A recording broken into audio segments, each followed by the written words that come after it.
পরাণ সখা বন্ধু হে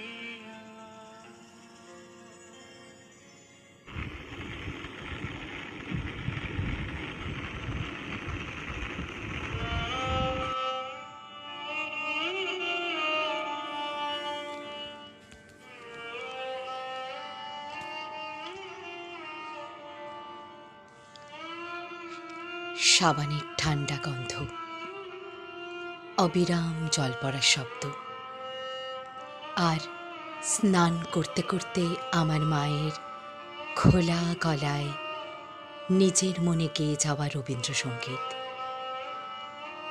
আমার কাছে রবীন্দ্রনাথ মানে এই সব।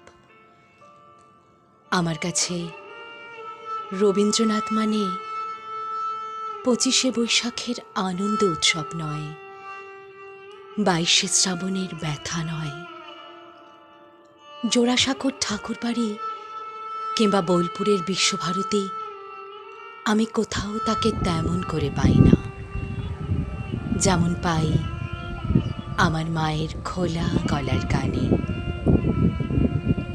তবে তাও যেমন তেমন কিংবা যখন তখন নয়। সন্ধ্যের অন্ধকার ঘনিয়ে আসা শেষ বিকেলে মা যখন অফিস থেকে ফিরে স্নান ঘরে শুদ্ধ হতে যায়, তখন মা যখন কল ঘরে তার প্রাণের গান গাইতে থাকে, তখন জলের ছিটছিট শব্দগুলো যেন সহস্র বীণা হয়ে গানের কথাগুলোকে সুরের সঙ্গে একাকার করে দিয়ে আমার শরীরে ঢুকে যায়।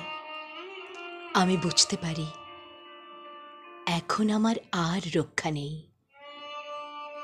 আমি এখন আর কিছুই করতে পারবো না, শুধু শুনে যাওয়া ছাড়া।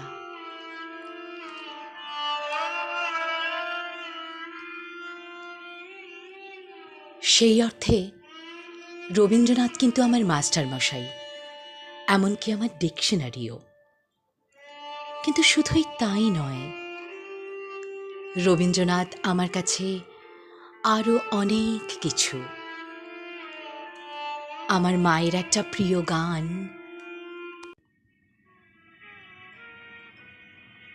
কাঁদালে তুমি মোরে ভালোবাসারে ঘায়ে, কাঁদালে তুমি মোরে